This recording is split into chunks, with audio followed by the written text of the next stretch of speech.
संसद के मानसून सत्र के दौरान चंदा चोरी के मामले पर विपक्षी सांसदों ने सदन में सत्ता पक्ष को जमकर घेरा और पूर्णिया से सांसद पप्पू यादव साधु के वेश में आए और जबरदस्त चंदा चोरी के मामले में प्रदर्शन विरोध ने करके अपना विरोध दर्ज करवाया।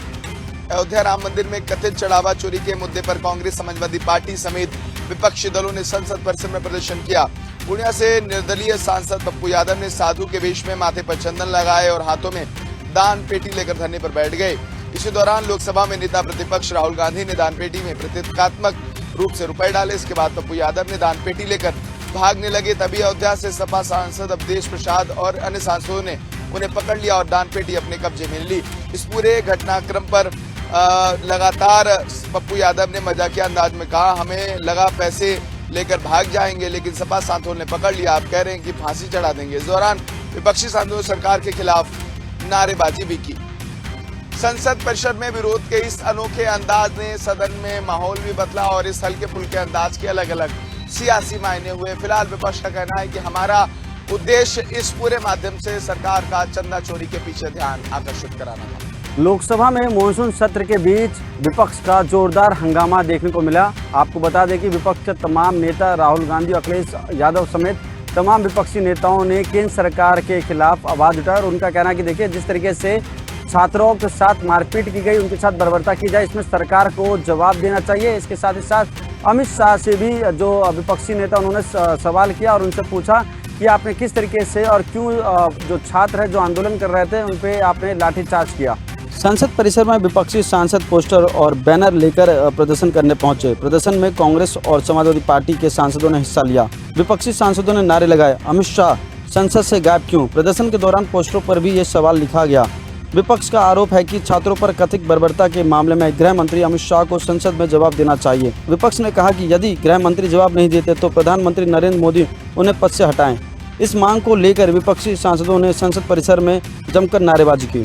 मॉनसून सत्र शुरू होते ही विपक्ष का जोरदार हंगामा तो देखने को मिला, मगर अब जो लोग हैं जो सत्ता पक्ष पार्टी यानी कि बीजेपी सरकार के रिएक्शन का इंतजार कर रही है। अब देखना ये होगा कि बीजेपी के प्रोटेस्ट से लेकर जो छात्रों पर चले लाठी फायरिंग, उसको लेकर जो केंद्र सरकार को किस तरह की बात रखेगी। और आपको बता दें, जब से मॉनसून सत्र शुरू हुआ है लगातार विरोध प्रदर्शन चल रहा है और ऐसे में सबसे ज़्यादा जो विपक्षी दलों में अगर बात करें तो नेता प्रतिपक्ष राहुल गांधी और दूसरी तरफ अखिलेश यादव ने सब ध्यान अपनी तरफ केंद्रित कर रखा है। उत्तर प्रदेश में पोस्टर वॉर हमेशा से राजनीतिक चर्चा का एक विषय रही है और ऐसे में अब समाजवादी पार्टी कार्यालय के बाहर एक पोस्टर चर्चा का विषय बना हुआ है। उस पोस्टर में साफ तौर पर राम मंदिर चंदा विषय को लेकर और कई राजनीतिक दावों के आधार पर कई बातें लिखी गई हैं, जिसके आधार पर अब उत्तर प्रदेश में राजनीतिक सरगर्मियां तेज हो गई हैं। समाजवादी पार्टी कार्यालय के बाहर लगाए गए पोस्टरों में भाजपा पर निशाना साधने की कोशिश की गई है। एक पोस्टर पर लिखा है कि चंदा चोरी से चला जिनका घर, अब आरक्षण पर कर रहे हैं प्रश्न। वहीं दूसरे पोस्टर में लिखा गया, चंदा चोरी से जिनका नहीं भरा मन, अब आरक्षण पर कर रहे मनमानापन। इसके अलावा एक अन्य पोस्टर में सपा प्रमुख अखिलेश यादव और सांसद डिम्पल यादव की तस्वीरों के साथ लिखा गया, 27 में अखिलेश का राज, 29 में डिम्पल के सर पर ताज। ये सभी पोस्टर समाजवादी सेवक हल्लू राम सुंदर यादव की ओर से लगाए गए। पोस्टरों को लेकर राजनीतिक हलके में चर्चाएं तेज हो गई हैं। साफ तौर पर है कि जिस तरीके से ये पोस्टर समाजवादी पार्टी कार्यालय के बाहर लगाए गए हैं, उसके बाद से उत्तर प्रदेश के राजनीतिक गलियारे में हलचल तेज हो गई है और वहीं पर बयानबाजी भी अब लगातार शुरू हो गई है। कैमरामैन गौतम के साथ मैं विक्रम सिंह राठौर, हिंदी खबर, लखनऊ। राजधानी लखनऊ में एक बार फिर से पोस्टर पॉलिटिक्स की जो वार है वो तेज हो गई है और इस बार राष्ट्रीय कुर्मी हितकारिणी सभा की तरफ से पोस्टर लगाया गया और इस पोस्टर में समाजवादी पार्टी को निशाने पर लेते हुए पीडीए की राजनीति पर कई गंभीर सवाल खड़े किए गए हैं।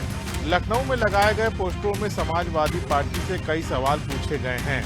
पोस्टरों में दावा किया गया है कि जब समाजवादी पार्टी की सरकार थी तब गैर यादव, पिछड़े वर्ग और दलित समाज को पर्याप्त प्रतिनिधित्व क्यों नहीं मिला।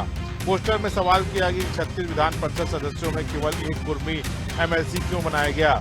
साथ ही लिखा गया है कि जब सत्ता में अवसर था तब गैर यादव, ओबीसी और दलित समाज को उचित भागीदारी नहीं मिली, तो अब पीडीए की बात क्यों की जा रही है। ये पोस्टर राष्ट्रीय कुर्मी हितकारिणी सभा की ओर से लगाए गए हैं और राजनीतिक हलकों में चर्चा का विषय बने हुए हैं। पोस्टर के जरिए उठाए गए सवालों ने एक बार फिर से उत्तर प्रदेश की राजनीतिक गलियारों में कई सवाल छोड़ दिए हैं। वहीं इस पोस्टर पर समाजवादी पार्टी की क्या प्रतिक्रिया होती है, उसका सभी को इंतजार है। कैमरामैन मनोज बारी के साथ मैं राहुल श्रीवास्तव, हिंदी खबर, लखनऊ। सीजेपी प्रदर्शन के दौरान घायल हुए दिल्ली पुलिसकर्मियों के परिजनों ने अब मीडिया के सामने आकर अपना पक्ष रखा। परिजनों का कहना है कि ड्यूटी पर तैनात पुलिसकर्मियों भी किसी के बेटे हैं, पति और पिता होते हैं, इसलिए उनके दर्द को भी समझ जाना चाहिए। दिल्ली में सीजेपी प्रदर्शन के दौरान हुई हिंसक झड़प में घायल पुलिसकर्मियों के परिवारों ने शुक्रवार को प्रेस कॉन्फ्रेंस की। परिजनों ने दावा किया है कि प्रदर्शन के दौरान पुलिस पर पथराव हुआ, जिसमें कई जवान और अधिकारी घायल हुए। घायल एएसआई की पत्नी सीमा ने बताया कि उनके पति जंतर मंतर पर ड्यूटी के दौरान घायल हुए और उनका हेलमेट तक टूट गया। उन्होंने कहा कि शाम को फ़ोन करने पर पता चला कि उनके पति LNJP हॉस्पिटल में इलाज करा रहे हैं। वहीं घायल पुलिसकर्मियों की बेटी ने बताया कि जब उनके पिता घर लौटे तो उनकी पूरी वर्दी खून से सनी हुई थी और सिर पर 4 टाँके लगे थे। परिवारों ने कहा कि वर्दी के पीछे भी एक परिवार होता है जो हर दिन अपने अपनों को सुरक्षित लौटने का इंतजार करता है। घायल पुलिसकर्मियों के परिजनों की इस प्रेस कॉन्फ्रेंस ने ड्यूटी के दौरान सुरक्षा और पुलिसकर्मियों के परिवारों की चिंता को भी सामने ला दिया है। अब इस पूरे मामले पर आगे क्या कार्रवाई होती है, इस पर सभी की नजरें बनी हुई हैं। भगवान श्री कृष्ण को नमाजी बताने वाले मौलाना जजेस एक बार फिर अपने आपत्तिजनक बयान से सुर्खियों में हैं।